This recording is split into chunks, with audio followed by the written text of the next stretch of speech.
Price lord dear children of God. എല്ലാവർക്കും start the day with Jesus എന്നുള്ള ഈ പ്രോഗ്രാമിൻ്റെ പുതിയൊരു എപ്പിസോഡിലേക്ക് സ്വാഗതം. എല്ലാവരും സുഖമായിരിക്കുന്നു എന്ന് വിശ്വസിക്കുന്നു. ഇന്ന് വീണ്ടും നമുക്കൊരു പുതിയ ദിവസം കൂടെ ദാനമായിട്ട് നൽകിയ ദൈവത്തിന് നന്ദി പറയാം. ഒരു നിമിഷം നമുക്ക് പ്രാർത്ഥിച്ചുകൊണ്ട് ഇന്നത്തെ വചനം നമുക്ക് ശ്രവിക്കാം, പ്രാർത്ഥിക്കാം. കർത്താവേ, സ്വർഗീയ പിതാവേ, ഒരു പുതിയ ദിവസം കൂടെ കാണുവാൻ ഞങ്ങളെ സഹായിച്ചല്ലോ. അതിനായി സ്തോത്രം. കഴിഞ്ഞ രാത്രിയിൽ കിടന്നുറങ്ങിയ ഞങ്ങൾക്ക് നല്ല ഉറക്കം തന്നു, ഞങ്ങളെ കാത്തു പരിപാലിച്ചു, ഭദ്രമായിട്ട് പരിപാലിച്ച് ഇന്ന് രാവിലെ എഴുന്നേൽക്കുവാൻ തക്കവണ്ണം അങ്ങ് കൃപ ചെയ്തുവല്ലോ. അതിനായി സ്തോത്രം. അങ്ങ് തന്ന ആരോഗ്യത്തിനായി, സൗഖ്യത്തിനായി, വിടുതലിനായി, എല്ലാ നന്മകൾക്കായിട്ടും ഞങ്ങൾ നന്ദി പറയുന്നു അപ്പാ. ഇന്നത്തെ ദിവസത്തെ ഞങ്ങൾ അനുഗ്രഹിക്കുന്നു. പ്രത്യേകിച്ച് ഈ വചനം കേൾക്കുന്ന എല്ലാ കൂട്ടുകാർക്കായും എല്ലാ കുഞ്ഞുങ്ങൾക്കായിട്ടും പ്രാർത്ഥിക്കുന്നു. അവരെ ഓരോരുത്തരെയും അനുഗ്രഹിക്കുന്നു അപ്പാ. അവരുടെ ജീവിതത്തിൽ എന്തെല്ലാം കാര്യങ്ങൾ ആവശ്യമായിട്ടുണ്ടോ അത് ഓരോന്നും അങ്ങ് ദാനമായിട്ട് നൽകണമേ. ഇന്നത്തെ വചനം അവർ കേൾക്കുമ്പോൾ അവരുടെ ജീവിതത്തിൽ അനുഗ്രഹമായിട്ട് മാറുവാൻ അങ്ങ് സഹായിക്കണമേ. യേശു ക്രിസ്തു മുഖാന്തരം ഞങ്ങളുടെ പ്രാർത്ഥന കേൾക്കണം സ്വർഗീയ പിതാവേ, ആമേൻ. യെസ്, വീണ്ടും നമുക്ക് 23-ാം സങ്കീർത്തനത്തിൻ്റെ 4-ാമത്തെ വാക്യം പഠിക്കുവാൻ ദൈവം നമ്മളെ സഹായിച്ചു. 3 വാക്യങ്ങൾ നമ്മൾ കഴിഞ്ഞ ദിവസങ്ങളിലൊക്കെ പഠിച്ചു കഴിഞ്ഞു. ഇന്ന് നമ്മൾ 4-ാമത്തെ വാക്യമാണ് പഠിക്കുന്നത്. അപ്പോൾ 23-ാം സങ്കീർത്തനം തുടങ്ങുന്നത് തന്നെ നമുക്കറിയാം, യഹോവ എൻ്റെ ഇടയനാകുന്നു, അല്ലേ? യഹോവ എൻ്റെ ഇടയൻ. ഇടയൻ ആരാണെന്ന് നമ്മൾ മനസ്സിലാക്കി. ഇടയൻ മുൻപേ നടക്കുന്നതാണ്, മുൻപേ നടക്കുന്നു, നയിക്കുന്ന, അല്ലെങ്കിൽ ലീഡർ എന്ന് പറയുന്നത്, നേതാവ്, ലീഡർ. ആ ലീഡറിനെ കുറിച്ച് പറയുമ്പോഴാണ് ഒരു കഥ ഓർമ്മ വന്നത്. കഥ കേൾക്കാൻ നിങ്ങൾക്ക് ഇഷ്ടമാണല്ലോ. അപ്പോൾ നമുക്കൊരു കഥ കേട്ടാലോ? ഒരു കഥ ഞാൻ പറഞ്ഞു തരാം. നിങ്ങൾക്ക് ഒരു പക്ഷേ അറിയാവുന്ന കഥയായിരിക്കും. ഒരു കുളത്തിൽ കുറേ ജീവികളുണ്ടായിരുന്നു, കുറേ ജീവികൾ. കുളത്തിൽ ഏതൊക്കെ ജീവികളുണ്ട്? തവളയുണ്ട്, അതുപോലെ മത്സ്യങ്ങളുണ്ട്, പിന്നെയോ മറ്റു തരത്തിലുള്ള ചെറുതും വലുതുമായിട്ടുള്ള പല പല ജീവികളുണ്ട്. അപ്പോൾ ഈ തവള, മത്സ്യങ്ങൾ, അതായത് മീനുകൾ, അതുപോലെ തന്നെ അവിടെയുള്ള മറ്റ് ചെറിയ ചെറിയ ജീവജാലങ്ങൾ, ഇതെല്ലാം ഉണ്ട്. അപ്പോൾ ഇതിനിടയ്ക്ക് തന്നെ ഇടയ്ക്കിടയ്ക്ക് ഒരാൾ അകത്തേക്ക് വരും, പുറത്തേക്ക് പോകും. ആരാ? നമ്മുടെ ആമച്ചേട്ടൻ, അല്ലേ? അങ്ങനെ ആമയും ഉണ്ട്. തവളയും അതുപോലെ തന്നെ ഇടയ്ക്കിടയ്ക്ക് പുറത്ത് പോകും, അകത്ത് വരും, ഇങ്ങനെയൊക്കെ. അപ്പോൾ ഈ കൂട്ടുകാർക്ക് എല്ലാവർക്കും ഒരാഗ്രഹം, അവർക്കൊരു ലീഡറിനെ വേണം, ഒരു നേതാവിനെ വേണം. ആരെ നേതാവാക്കും? അപ്പോൾ അവരാ കുളത്തിനകത്തുള്ള എല്ലാവരെയും പരസ്പരം നോക്കി, അപ്പോൾ ഒരാൾക്ക് വേറൊരാളാകണം, ഇയാളാകണം, അയാളാകണം, അങ്ങനെയാകണം, ഇങ്ങനെയാകണം എന്നൊക്കെ. ഇതൊരു കഥയാണ്. അപ്പോൾ അങ്ങനെ അവർ തമ്മിൽ തന്നെ ഒരു അഭിപ്രായ വ്യത്യാസമായി. ആർക്കും ഒരു നേതാവിനെ തിരഞ്ഞെടുക്കാൻ അവർക്ക് പറ്റിയില്ല. അങ്ങനെ ഇരിക്കുമ്പോഴുണ്ട് ഒരിക്കൽ ഭയങ്കരമായിട്ടൊരു കാറ്റടിച്ചു, ഭയങ്കരമായിട്ട് മഴ പെയ്തു. കുളത്തിലെ വെള്ളം പൊങ്ങാനായിട്ട് തുടങ്ങി. മഴ പെയ്യുമ്പോൾ എന്ത് പറ്റും? നമ്മുടെ നാട്ടിലൊക്കെ കുളങ്ങളൊക്കെ എന്ത് ചെയ്യും? വെള്ളം ഉയരുവാനായിട്ട് തുടങ്ങും. അങ്ങനെ ഈ മഴ പെയ്ത സമയത്ത്, കാറ്റടിച്ച സമയത്ത് ഈ കുളത്തിൻ്റെ കരയിലായിട്ട് ഒരു മരമുണ്ടായിരുന്നു. ഈ മരത്തിൻ്റെ വലിയൊരു കൊമ്പ്, അത് ഉണങ്ങി നിന്നൊരു കൊമ്പായിരുന്നു, അത് ഒടിഞ്ഞ് ഈ കുളത്തിനകത്തേക്ക് വന്ന് വീണു. ഒരു വലിയ മരത്തടി, ഒരു വലിയ മരക്കഷ്ണം, മരത്തിൻ്റെ ഒരു വലിയൊരു ചില്ല, അത് ഈ കുളത്തിൻ്റെ അകത്തേക്ക് വന്ന് വീണു. അപ്പോൾ കുളത്തിലെ എല്ലാ ജീവികളും കൂടെ തീരുമാനിച്ചു, വളരെ വലിയൊരു മരത്തടിയാണ് നമ്മുടെ കുളത്തിനകത്ത് വന്ന് വീണിരിക്കുന്നത്. ഭയങ്കര ശക്തിയുള്ളതാണ്. അത് ഈ വെള്ളത്തിൻ്റെ മുകളിലാണ് കിടക്കുന്നത്. മരത്തടി വെള്ളത്തിൻ്റെ മുകളിൽ പൊങ്ങിക്കിടക്കുകയാണ്. അപ്പോൾ നമുക്കൊരു കാര്യം ചെയ്യാം, നമുക്ക് ഈ മരത്തടിയെ നമ്മുടെ ലീഡറാക്കാം, നമ്മുടെ നേതാവാക്കാം. കാരണം ശക്തനായ ഒരു നേതാവാണല്ലോ, സ്ട്രോങ് ആയിട്ടുള്ള ഒരു നേതാവാണല്ലോ നമുക്കുള്ളത് എന്ന് ഈ കുളത്തിലെ ജീവികളെല്ലാവരും കൂടെ തീരുമാനിക്കുകയും അവരെല്ലാവരും കൂടെ പിറ്റേ ദിവസം എല്ലാവരെയും വിളിച്ചുകൂട്ടി, അവരൊരു മീറ്റിംഗ് വിളിച്ചുകൂട്ടി. എന്നിട്ട് അവർ പറഞ്ഞു, ഇന്ന് മുതൽ നമ്മുടെ നേതാവ് ഈ മരത്തടിയായിരിക്കും, ഈ മരക്കഷ്ണമാണ് നമ്മുടെ നേതാവ്, ശക്തനായിട്ടുള്ള നേതാവാണെന്ന് പറഞ്ഞു. അങ്ങനെ പിറ്റേ ദിവസം മുതൽ, അപ്പോൾ ഒരു നേതാവാണെങ്കിൽ എന്തൊക്കെ ചെയ്യണം? ലീഡറാണെങ്കിൽ, നിങ്ങളുടെ ക്ലാസ്സിൽ നിങ്ങൾ ആരെങ്കിലും ലീഡറാണോ? നിങ്ങളുടെ സ്കൂളിൽ? അപ്പോൾ ക്ലാസ്സിലെ ലീഡറിന് കുറേ ജോലികളുണ്ട്, അല്ലേ? അപ്പോൾ എല്ലാവരെയും, എല്ലാ കുട്ടികളെയും സ്നേഹത്തോടുകൂടെ, സന്തോഷത്തോടുകൂടെ അവരുടെ കാര്യങ്ങളെല്ലാം മുമ്പിലോട്ട് കൊണ്ടുപോകണം. അവർ തമ്മിൽ ആരെങ്കിലുമൊക്കെ പിണങ്ങിയിരിക്കുവാണെങ്കിൽ ആ പിണക്കങ്ങളൊക്കെ മാറ്റണം, അല്ലേ? പരാതികളൊക്കെ പരിഹരിക്കണം. പിന്നെ ക്ലാസ്സിലെ കാര്യങ്ങളെല്ലാം ശരിയാക്കണം, എല്ലാം അറേഞ്ച് ചെയ്യണം. ടീച്ചർ പറയുന്ന കാര്യങ്ങളെല്ലാം, ചിലപ്പോൾ നോട്ട്സ് മറ്റുള്ളവർക്ക് ഷെയർ ചെയ്യാൻ പറയും, എഴുതി കൊടുക്കാൻ പറയും, ബോർഡിൽ എഴുതിയിടാനായിട്ട് പറയും, അതെല്ലാം ചെയ്യണം, അല്ലേ? പക്ഷെ പണ്ട് ഞാനൊക്കെ പഠിക്കുന്ന സമയത്ത് ഒരു കാര്യം ഉണ്ടായിരുന്നു. എന്താണെന്നറിയോ? ഞങ്ങളുടെ ക്ലാസ്സിൽ ഒരു കുട്ടിയോട് ടീച്ചർ പറയും, ടീച്ചർ ഇപ്പോൾ സ്റ്റാഫ് റൂമിലേക്ക് പോവുകയാണ്, അല്ലെങ്കിൽ ടീച്ചർ ഇപ്പോൾ ക്ലാസ്സിലില്ല, ആ സമയത്ത് വേറൊരു ടീച്ചർ പറഞ്ഞിരിക്കും, ആരൊക്കെയാണോ ഈ ക്ലാസ്സിൽ ബഹളം ഉണ്ടാക്കുന്നത് സംസാരിക്കുന്നവരുടെ പേരൊക്കെ എഴുതിയിടാൻ പറയും ബോർഡിൽ. അപ്പോൾ അത് ലീഡറിനെയാണ് ഏൽപ്പിക്കുന്നത്. അപ്പോൾ ലീഡർ എന്ത് ചെയ്യും? സംസാരിക്കുന്നവരുടെ പേരൊക്കെ ബോർഡിൽ എഴുതിയിടും. കുറച്ച് കഴിയുമ്പോൾ ആര് വരും? ടീച്ചർ വരും. ടീച്ചർ വടിയുമായിട്ടായിരിക്കാം വരുന്നത്. ടീച്ചർ ഒന്ന് ചോദിക്കും, ആരൊക്കെയാണ് സംസാരിച്ചത്? നോക്കുമ്പോൾ ബോർഡിൽ പേരുണ്ട്. അപ്പോൾ എൻ്റെ പേരുണ്ടെങ്കിൽ എനിക്ക് എന്ത് കിട്ടും? നല്ല തല്ല് കിട്ടും. തല്ല് കിട്ടും അയ്യോ എന്ന് പറയുന്നതിനെ വിളിക്കാറുണ്ട്. അങ്ങനെ നിങ്ങൾക്ക് തല്ല് കിട്ടിയിട്ടുണ്ടോ ടീച്ചറിൻ്റെ കയ്യിൽ നിന്ന് സംസാരിച്ചത് കൊണ്ട്? ലീഡർ അങ്ങനെ പേരെഴുതിയിട്ടെന്ന് പറഞ്ഞിട്ട്? നിങ്ങൾ പലരും ലീഡേഴ്സാണ് അല്ലേ? ഓക്കെ. അപ്പോൾ ലീഡറിന് അങ്ങനെ ഒരുപാട് ഉത്തരവാദിത്തങ്ങളുണ്ട് അല്ലേ? അതുപോലെ ഈ കുളത്തിലെ ജീവികളും ഈ മരക്കഷ്ണത്തെ, ഈ തടിക്കഷ്ണത്തെ ലീഡറാക്കി. അവരെന്ത് ചെയ്യാൻ തുടങ്ങി? എല്ലാ ദിവസവും രാവിലെ ആകുമ്പോൾ ഈ മരക്കഷ്ണത്തോട് വന്ന് പരാതികൾ പറയാൻ തുടങ്ങി. മീനുകൾ വന്ന് പരാതി പറയുന്നു, ഞങ്ങളെ അത് ഉപദ്രവിച്ചു, ഇത് ഉപദ്രവിച്ചു, ഞങ്ങൾ പോകുന്ന വഴിയിൽ ഇന്നലെ ഞങ്ങൾ നടന്നു പോയിക്കൊണ്ടിരുന്നപ്പോൾ ആ വഴിയിൽ ഞങ്ങൾക്ക് തടസ്സമായിട്ട് ആമച്ചേട്ടൻ വന്ന് നിന്നു, ഞങ്ങൾക്ക് അങ്ങോട്ട് പോകാൻ പറ്റിയില്ല, അതുകൊണ്ട് ആമച്ചേട്ടനോട് പറയണം, ആമച്ചേട്ടൻ്റെ വഴി മാറി നടക്കാൻ പറയണം, ഞങ്ങൾക്ക് ഞങ്ങളുടെ വീട്ടിലോട്ട് പോകാൻ പറ്റുന്നില്ല എന്ന് മീനുകൾ വന്ന് മരക്കഷ്ണത്തോട് പരാതി പറഞ്ഞു. മരക്കഷ്ണം എന്തെങ്കിലും കേൾക്കുമോ? അതിന് ജീവനുണ്ടോ? അതിന് സംസാരിക്കാൻ പറ്റുമോ? ഒന്നും കേൾക്കാൻ പറ്റുന്നില്ല. അതുപോലെ തന്നെ തവളയും വന്ന് പരാതി പറഞ്ഞു. തവള പറഞ്ഞു, അല്ലയോ ലീഡറെ, ഞങ്ങൾ വളരെ സന്തോഷത്തോടെ ഞാൻ എല്ലാ ദിവസവും നടന്നു പോകുന്ന വഴിയിൽ ഇന്നലെ ആയപ്പോഴുണ്ട് കുറേ പച്ചിലകൾ അവിടെ മുളച്ച് നിൽക്കുന്നു, കുറേ പായലൊക്കെ മുളച്ച് നിൽക്കുന്നു, കുറേ ഇലകളൊക്കെ ഇങ്ങനെ നിൽക്കുന്നു, അതുകൊണ്ട് എനിക്ക് നേരെ ഈ വെള്ളത്തിൽ കൂടെ ഇങ്ങനെ യാത്ര ചെയ്യാൻ പറ്റുന്നില്ല, അതുകൊണ്ട് ഈ തടസ്സമൊക്കെ ഒന്ന് മാറ്റിത്തരണം എന്ന് പറഞ്ഞാൽ അതും പരാതി പറയാൻ തുടങ്ങി. ഈ ലീഡർ എന്തെങ്കിലും കേൾക്കുമോ? ഇല്ല. ഒരു ജീവനില്ലാത്ത നേതാവ് അല്ലേ? ഒരു പ്രതികരണ ശേഷിയുമില്ല. എന്ത് പറഞ്ഞാലും ഒന്നും പ്രതികരിക്കില്ല, ഒന്നും പ്രവർത്തിക്കാത്തൊരു നേതാവ്. ഇങ്ങനെ ഒരു ലീഡറിനെ നിങ്ങൾക്ക് കിട്ടിയാൽ വേണോ? ഇങ്ങനൊരു ലീഡറാണെങ്കിൽ വേണ്ട അല്ലേ? ഒരു പ്രതികരണവും ഇല്ല, ഒരനക്കവും ഇല്ല, ഒന്നും സംസാരിക്കാത്തൊരു ലീഡർ. അപ്പോൾ അവർ തീരുമാനിച്ചു, വേണ്ട, ഈ ലീഡറിനെ നമുക്ക് വേണ്ട, നമുക്ക് ജീവനുള്ള ശക്തനായ ഒരു ലീഡറിനെ തന്നെ വേണം. പക്ഷേ അത് വെള്ളത്തിനകത്ത് ജീവിക്കുന്ന ആളായിരിക്കണം, ജീവനുള്ള നേതാവായിരിക്കണം. അങ്ങനെ അവരെല്ലാവരും കൂടെ, കഥയാണ്, അവരെല്ലാവരും കൂടെ ഒരു തിമിംഗലത്തിനെ കൊണ്ടുവരാൻ തീരുമാനിച്ചു. അങ്ങനെ അവരെല്ലാവരും ഒരു തിമിംഗലത്തിനെ കൊണ്ടുവന്നു, ഈ കുളത്തിനകത്തേക്ക് കൊണ്ടുവന്നു. ഈ തിമിംഗലത്തിനെ കൊണ്ടുവന്നു. അവരെല്ലാവരും പ്രഖ്യാപിച്ചു, ഓക്കെ, ഇനി മുതൽ നമ്മുടെ നേതാവ് ശക്തനായ നേതാവാണ്, ഈ കുളത്തിനകത്ത് തന്നെ താമസിക്കുന്നൊരു നേതാവാണ്. നേരത്തെ പോലെ മുകളിൽ പൊങ്ങിക്കിടക്കുന്ന, ഒന്നും സംസാരിക്കാത്ത, അനങ്ങാത്ത നേതാവല്ല, ഇനിയുള്ള നേതാവ് ശക്തനായ നേതാവാണ് എന്ന് പറഞ്ഞ് ഈ സ്രാവിനെ ഇവരെല്ലാവരും കൂടെ നേതാവായിട്ട്, ലീഡറായിട്ട് തീരുമാനിച്ചു. അങ്ങനെ വിളിച്ചു പറഞ്ഞു. പിറ്റേ ദിവസമായി രാവിലെ ആകുമ്പോൾ ഇവർ പല പ്രശ്നങ്ങളൊക്കെ പറയാൻ തുടങ്ങി.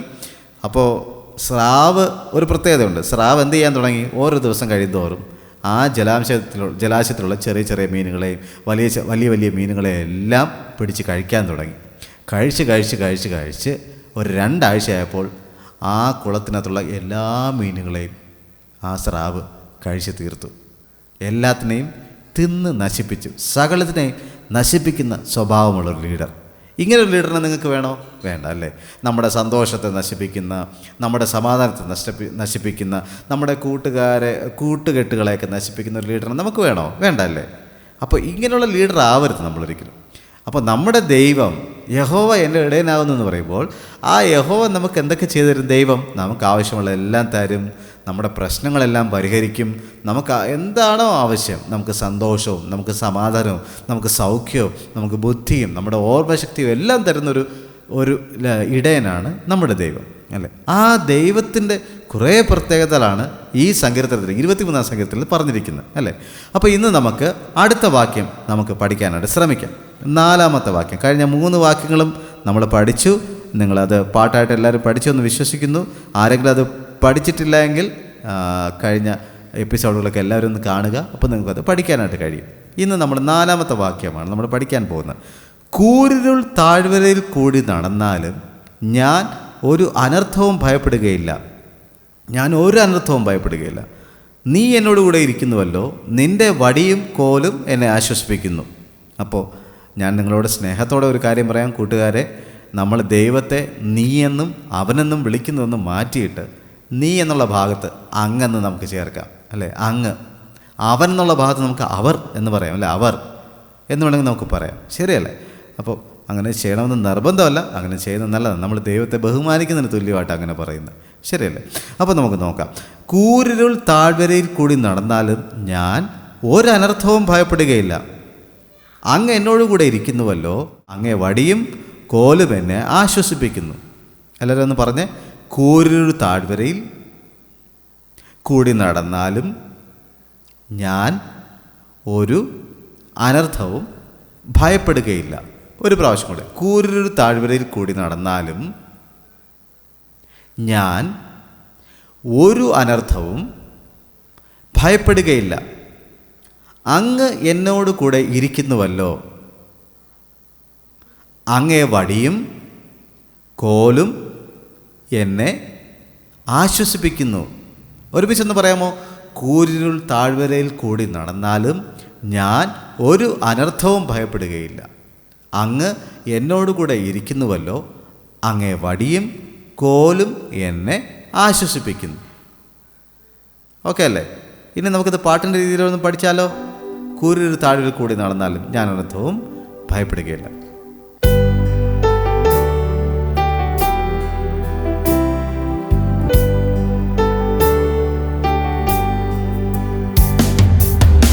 കൂരിരുൾ താഴ്വരയിൽ കൂടി നടന്നാലും ഞാനൊരനർത്ഥവും ഭയപ്പെടില്ല. അങ്ങെന്നോട് കൂടെ ഇരിക്കുന്നുവല്ലോ, അങ്ങേ വടിയും കോലുമെന്നെ ആശ്വസിപ്പിക്കുന്നു. കൂരിരുൾ താഴ്വരയിൽ കൂടി നടന്നാൽ ഞാനൊരനർത്ഥവും ഭയപ്പെടില്ല. അങ്ങെന്നോട് കൂടെ ഇരിക്കുന്നുവല്ലോ, അങ്ങേ വടിയും കോലുമെന്നെ ആശ്വസിപ്പിക്കുന്നു. പഠിച്ചില്ല എല്ലാവരും? കൂരിരുൾ താഴ്വരയിൽ കൂടി നടന്നാലും ഞാൻ ഒരു അനർത്ഥവും ഭയപ്പെടുകയില്ല. അങ്ങ് എന്നോട് കൂടെ ഇരിക്കുന്നുവല്ലോ, അങ്ങേ വടിയും കോലും എന്നെ ആശ്വസിപ്പിക്കുന്നു. പാടാമോ? കൂരിരുൾ താഴ്വരയിൽ കൂടി നടന്നാലും ഞാനൊരനർത്ഥവും ഭയപ്പെടില്ല. അങ്ങെന്നോട് കൂടെ ഇരിക്കുന്നുവല്ലോ, അങ്ങേ വടിയും കോലുമെന്നെ ആശ്വസിപ്പിക്കുന്നു. പാടാമോ? കൂരിരുൾ താഴ്വരയിൽ കൂടി നടന്നാലും ഞാനൊരനർത്ഥവും ഭയപ്പെടില്ല. അങ്ങെന്നോട് കൂടെ ഇരിക്കുന്നുവല്ലോ, അങ്ങേ വടിയും കോലുമെന്നെ ആശ്വസിപ്പിക്കുന്നു. യഹോവ എൻ്റെ ഇടയനാകും, എനിക്ക് മുട്ടുണ്ടാകയില്ല. യഹോവ എൻ്റെ ഇടയനാകും, എനിക്ക് മുട്ടുണ്ടാകയില്ല. ഇന്ന് പഠിച്ച പാട്ട്, ഇന്ന് പഠിച്ച വാക്യം നമുക്ക് പാട്ടായിട്ട് ഒന്നുകൂടെ ഒന്ന് പാടാമോ? കൂരിരുൾ താഴ്വരയിൽ കൂടി നടന്നാലും ഞാനൊരനർത്ഥവും ഭയപ്പെടില്ല. അങ്ങെന്നോട് കൂടെ ഇരിക്കുന്നുവല്ലോ, അങ്ങേ വടിയും കോലുമെന്നെ ആശ്വസിപ്പിക്കുന്നു. ഓക്കെ, ഇന്ന് നമ്മൾ പഠിച്ച വാക്യം എന്താ പറയുന്നത്? കൂരിരുൾ താഴ്വരയിൽ കൂടി നടന്നാലും, ഇരുട്ടുള്ള സ്ഥലം, കൂരിരുട്ട്, അതായത് എന്തുവാ, നമ്മളെ സഹായിക്കാൻ ആരുമില്ല, നമ്മൾ ചിലപ്പോൾ ഒറ്റയ്ക്കാണെന്നൊക്കെ നമുക്ക് തോന്നും, പേടിയുള്ള ഒരു സമയം നമുക്ക് തോന്നും. അങ്ങനെ ഏത് സമയത്തായിരുന്നാലും, രാത്രിയായിരുന്നാലും പകലായിരുന്നാലും ഇരുട്ടായിരുന്നാലും വെളിച്ചമായിരുന്നാലും എല്ലാ സ്ഥലങ്ങളിലും കൂരിരുൾ താഴ്വരയിൽ കൂടി നടന്നാലും നമുക്കൊരു അനർത്ഥം വരുമെന്ന് നമ്മൾ എന്ത് ചെയ്യേണ്ട? പേടിക്കേണ്ട. കാരണം എന്താ? യഹോവ നമ്മുടെ ഇടയനാണ്. ഈ ഇടയനാണ് നമ്മളെ നയിക്കുന്നത്, അല്ലേ? നമ്മുടെ ഇടയൻ, അല്ലേ? പ്രതികരിക്കാൻ പറ്റാത്തൊരു ഇടയനല്ല. നമ്മൾ നേരത്തെ കഥയിൽ കേട്ടതുപോലെ, അല്ലേ? പ്രതികരിക്കാൻ പറ്റാത്തൊരു ഇടയനല്ല. നമ്മുടെ ഇടയൻ നല്ല സ്ട്രോങ് ആയിട്ടുള്ള ഇടയനാണ്, അല്ലേ? അതായത് നമുക്കാവശ്യമുള്ള സകലവും തരുന്ന ഇടയനാണ്. അതുകൊണ്ട് കൂരിൽ താഴ്വരയിൽ കൂടി നടന്നാൽ എന്തെങ്കിലുമൊക്കെ പ്രയാസങ്ങളും വിഷമങ്ങളൊക്കെ സാഹചര്യത്തിലൂടെ നമ്മൾ കടന്നു പോകുമെങ്കിലും നമ്മളൊന്നിനും ഭയപ്പെടണം. കാരണം നമുക്കൊരു അനർത്ഥവും വരികയില്ല, നമുക്കൊരു ദോഷവും നമുക്കൊരു പ്രശ്നങ്ങളും വരില്ല. കാരണം എന്തുവാ? അടുത്ത ഭാഗത്തിൽ പറയുന്നു, അങ്ങ് എന്നോട് കൂടെ ഇരിക്കുന്നുവല്ലോ. ദൈവമേ, അങ്ങ് എന്നോട് കൂടെ ഇരിക്കുന്നുവല്ലോ. ദൈവം നമ്മുടെ കൂടെ ഇരിക്കുന്നു, അല്ലേ? ദൈവം നമ്മുടെ കൂടെ ഉണ്ടെങ്കിൽ ആരെങ്കിലും നമുക്ക് പേടിക്കേണ്ട കാര്യമുണ്ടോ? ഒരു സങ്കീർത്തനത്തിൽ പറഞ്ഞിട്ടുണ്ട്, യഹോവ എൻ്റെ ജീവൻ്റെ ബലം, ഞാൻ ആരെ പേടിക്കും, ഞാൻ ആരെ ഭയപ്പെടും, അല്ലേ? യഹോവ നമ്മുടെ കൂടെ ഉണ്ടെങ്കിൽ നമുക്ക് ആരെയും ഭയപ്പെടേണ്ട, ആരെയും പേടിക്കേണ്ട. നമുക്ക് ഒരു അപകടങ്ങളോ അനർത്ഥങ്ങളോ വരികയില്ല. കാരണം യഹോവ നമ്മുടെ കൂടെയുണ്ട്. കേട്ടോ കൂട്ടുകാരെ? അതുകൊണ്ട് നിങ്ങൾ ധൈര്യമായിട്ടിരിക്കുക. നിങ്ങൾ ഒറ്റയ്ക്കാണെന്ന് വിചാരിക്കല്ലേ. അയ്യോ, എൻ്റെ ക്ലാസ്സിൽ എനിക്ക് കൂട്ടുകാരും ഇല്ലല്ലോ, എന്നെ ആരും മനസ്സിലാക്കുന്നില്ലോ. ഇല്ല, ദൈവം നിങ്ങളുടെ കൂടെയുണ്ട്. ദൈവം നിങ്ങൾക്കൊരു അനർത്ഥവും വരുത്തുകയില്ല. ആ ദൈവം നിങ്ങളുടെ കൂടെയുണ്ട്. അടുത്തെന്താ പറഞ്ഞത്? അങ്ങേ വടിയും കോലും എന്നെ ആശ്വസിപ്പിക്കുന്നു. ദൈവത്തിൻ്റെ വടിയും കോലും. ഇടയൻ്റെ കയ്യിൽ എന്തൊക്കെയുണ്ട്, അല്ലേ? ഒരു വടിക്ക് ഒരു വളഞ്ഞ ഭാഗമുണ്ട്, ഒരു കൂർത്ത ഭാഗമുണ്ട്. ഈ വടി ഉപയോഗിച്ചാണ് എന്ത് ചെയ്യുന്നത്? വന്യമൃഗങ്ങൾ ആക്രമിക്കാൻ വരുമ്പോൾ അടിച്ചോടിക്കുന്നത്, അല്ലേ? അതുപോലെ നമ്മൾ തെറ്റ് ചെയ്യുമ്പോൾ നമുക്ക് എന്ത് ചെയ്യുക? ചെറിയ ചെറിയ തല്ല് തരുന്നത് ഈ വടി ഉപയോഗിച്ചാൽ. പിന്നെ കോല്. ഈ കോൽ എന്തിനായിരുന്നു? ഇടയൻ്റെ കയ്യിൽ എന്തൊക്കെയുണ്ട്? വടിയും കോലുമുണ്ട്, അല്ലേ? ഈ വടിയും കോലും ഉപയോഗിച്ചാണ് ആടുകളെ മുന്നിലേക്ക് നയിക്കുന്നത്, ആടുകൾ തെറ്റ് ചെയ്താൽ അതിന് ശിക്ഷ കൊടുക്കുന്നത്, അല്ലേ? വന്യമൃഗങ്ങൾ ആക്രമിക്കാൻ അതിന് അടിച്ചോടിക്കുന്നത്, കൊമ്പുകൾ ആടുകൾക്ക് താഴ്ത്തി കൊടുക്കുന്നത്. നമ്മൾ കഴിഞ്ഞ ഒരു ആഴ്ചയിൽ ഒരു ദിവസം നമ്മൾ ധ്യാനിക്കുകയുണ്ടായി, അല്ലേ? അപ്പോൾ ഈ വടിയും കോലും ഉള്ളത് കൊണ്ട് നമുക്കൊന്നും പേടിക്കണ്ട, ഒരനർത്ഥവും നമുക്ക് വരികയില്ല. അത് നമുക്കൊരു ആശ്വാസമാണ്, ശരിയല്ലേ? ഏതാക്രമണം, എന്ത് അനർത്ഥം വന്നാലും, ഏതെങ്കിലും വന്യമൃഗങ്ങൾ നമ്മൾ ആക്രമിക്കുവാൻ വന്നിരുന്നാലും ആ ആക്രമണങ്ങളിൽ നിന്നെല്ലാം നമ്മളെ രക്ഷിക്കാൻ ഇടയൻ്റെ കയ്യിലുള്ള വടിയുണ്ട്, കോലുണ്ട്, നമുക്ക് ആവശ്യമുള്ള തരുവാൻ, അല്ലേ? അപ്പോൾ നമുക്കൊന്നുകൂടെ ഒന്ന് പാടാമോ? കൂരിരുൾ താഴ്വരയിൽ കൂടി നടന്നാലും. കൂരിരുൾ താഴ്വരയിൽ കൂടി നടന്നാലും ഞാനൊരനർത്ഥവും ഭയപ്പെടില്ല. അങ്ങെന്നോട് കൂടെ ഇരിക്കുന്നുവല്ലോ. അങ്ങേ വടിയും കോലുമെന്നെ ആശ്വസിപ്പിക്കുന്നു. അതേ കൂട്ടുകാരെ, ഈ ദൈവം നമ്മുടെ കൂടെ ഉണ്ടെങ്കിൽ നമുക്കൊരനർത്ഥവും വരികയില്ല, ഒരു പേടിയും വേണ്ട. കാരണം ദൈവം നമ്മുടെ കൂടെ ഉണ്ടെങ്കിൽ രോഗങ്ങളോ ബാധകളോ അനർത്ഥങ്ങളോ അപകടങ്ങളോ മരണങ്ങളോ വരാതെ വണ്ണം നമ്മളെ കാത്തു പരിപാലിക്കും. നമ്മുടെ ജീവിതത്തിൽ ഒരുപക്ഷെ നമ്മൾ കൂരിരുളിൻ്റെ താഴ്വരയിൽ കൂടി ഒറ്റയ്ക്കായിട്ടുള്ള അവസ്ഥകളിൽ ആരും നമ്മളെ മനസ്സിലാക്കുന്നതെന്നൊക്കെ നമുക്ക് ചിന്തിച്ചിരിക്കാം. പക്ഷെ അവിടെയും നമ്മുടെ കൂടെ ഈ ദൈവമുണ്ട്. അതുകൊണ്ട് ധൈര്യമായിട്ട് പോവുക. ഇന്നത്തെ നിങ്ങളുടെ ഓരോ കാര്യങ്ങളെ ദൈവം നടത്തും, ദൈവം അനുഗ്രഹിക്കും. നമുക്ക് കണ്ണുകളടയ്ക്കാം, പ്രാർത്ഥിക്കാം. കർത്താവേ, സ്വർഗീയ പിതാവേ, ഈ നല്ല സമയത്തിനായിട്ട് ഞങ്ങൾ നന്ദി പറയുന്നു. ഇന്ന് കർത്താവെ, അങ്ങ് ഞങ്ങളെ കേൾപ്പിച്ച വചനത്തിനായിട്ട് നന്ദി പറയുന്നു. അങ്ങയുടെ വചനം എത്രയോ സത്യം. ഞങ്ങൾ കർത്താവെ, ഞങ്ങളുടെ ജീവിതത്തിൽ കൂരിരുളിൻ്റെ താഴ്വരയിൽ കൂടി നടന്നാൽ, നിഴലിൻ്റെ താഴ്വരയിൽ കൂടി നടന്നാലും ഞങ്ങൾക്കൊരു അനർത്ഥം വരുമെന്നോ ഞങ്ങൾക്കൊരു പ്രശ്നം വരുമെന്നോ ഞങ്ങൾ പേടിക്കേണ്ടതില്ല. കാരണം അങ്ങ് ഞങ്ങളുടെ കൂടെ ഉണ്ടല്ലോ. അപ്പാ പിതാവേ, അങ്ങ് ഞങ്ങളുടെ കൂടെ ഉണ്ടെങ്കിൽ ഒരു അനർത്ഥവും നമുക്ക് ഭവിക്കുകയില്ല, ഒരു ബാധയും ഞങ്ങളുടെ കൂടാരത്തിന് അടുക്കുകയില്ല. ദൈവമേ, പ്രത്യേകിച്ച് ഈ കുഞ്ഞുങ്ങളെ ഓർത്ത് പ്രാർത്ഥിക്കുന്നു.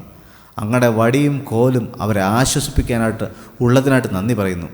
ഓരോ കുഞ്ഞുങ്ങളും അനുഗ്രഹമായിട്ട് മാറട്ടെ കർത്താവേ. ഇന്നത്തെ അവരുടെ യാത്രകളിൽ കൂടെ ഇരിക്കണമേ.